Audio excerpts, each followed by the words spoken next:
In 1899, a Pittsburgh inventor took a relaxing bath and somehow thought, you know what's missing here? Violent motion, claustrophobia, and electricity. That man was Otto Hensel. His rocking or oscillating bathtub invention is basically a combination of four things: a bathtub, a cradle, a straitjacket, and an electric chair. And of course, the US Patent Office must have thought, yep, he's right. The synergy between hydrotherapy, electrotherapy, claustrophobia, and motion sickness must be protected at all costs. So the patent application ended up being approved. And you can really sense the excitement in the first few lines of Otto's patent. He wrote, "Be it known that Otto A. Hensel, a citizen of the United States of America, residing at Pittsburgh, have invented certain new and useful improvements in rocking or oscillating bathtubs." And of course, nowadays that sounds totally ridiculous, but in this video I'll explain you why this idea wasn't so outlandish considering the time. So let's take a closer look at the device. It features four unique components. First, the rocking tub itself, then a waterproof apron that includes a single arm sleeve and an electrical system. The foundation of Hensel's invention is a cast iron tub mounted on axles, and these axles allow it to rock back and forth like a cradle. They're built directly into the frame, and one of them cleverly has a hollow bore for water intake. To quote Hensel once more, the tub will, by a simple rocking motion, agitate and throw the water with more or less violence against the body of a person. You know, because nothing says relaxation and rejuvenation like violence.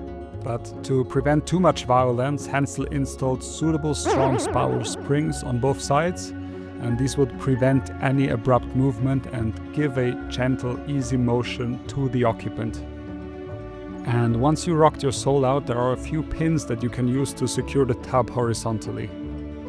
And since violently rocking water tends to, go everywhere, Hensel designed an ingenious waterproof apron that seals around your neck kind of like a straitjacket.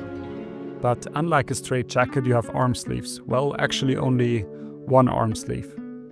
Hensel wrote, about the arm sleeve, the bather may operate any of the valves by simply inserting his arm into the said sleeve and mitt, as is obvious. Ah yes, of course everyone knows how to use a bathtub arm mitt, right Otto? So using the sleeve, you're supposed to control devices arranged in connection with the tub, which means probably the water valve, the locking mechanism, and the electrical system. Speaking of which, the electrical system simply consists of two copper conductors, which are of course in contact with the water and connect to a source of electrical supply, such as a battery or other generator. And Otto specified everything down to the exact shape of the springs, but how much voltage to use, he said, just wing it. Now, of course, this invention may seem absolutely bonkers to our modern ears, but believe it or not, it seamlessly fit into the medical landscape of the time. The patent even proudly states this invention will fill a long-felt want in hospitals, sanitariums, and other institutions. Because believe it or not, electrotherapy and hydrotherapy were kind of like the CrossFit and Peloton of the Victorian-era. And back then, if a treatment didn't terrify you, it probably wasn't working. Hydrotherapy wasn't just a random fad during the Victorian era. They were prescribed for all kinds of medical problems. Got anxiety? Water. Digestive issues? More water. Tuberculosis? Probably water. And amazingly, Hensel's invention wasn't even the first rocking bathtub of its kind. The Nautilus wave and rocking bath preceded it in 1891, advertised as producing a sensation very much like the waves of the sea, which will delight and benefit especially invalids, delicate people, and children. A magazine at the time called it the height of luxurious ease. And the design allowed users to rock back and forth, simulating ocean waves without the inconvenience of, actually swimming in the ocean. Unlike Hensel's later design, the Nautilus was completely open air. So no waterproof neck seal and also no terrifying electrical components. Still, it promised not to splash water all over your bathroom, which seems rather optimistic judging from these pictures. And just months before Hensel's patent, another German inventor patented something equally bizarre, the so-called combined rocking chair and bath. And the best feature of this design is that whenever bath time was over, you simply drained it, attached a canvas cover over it, and voila, it was a chair again. And also the electrotherapy component of Otto's invention was mainstream culture at the time. Pulvermacher's hydroelectric belt was basically a bullet belt-like chain of batteries, became an absolute sensation after the 1851 World's Fair.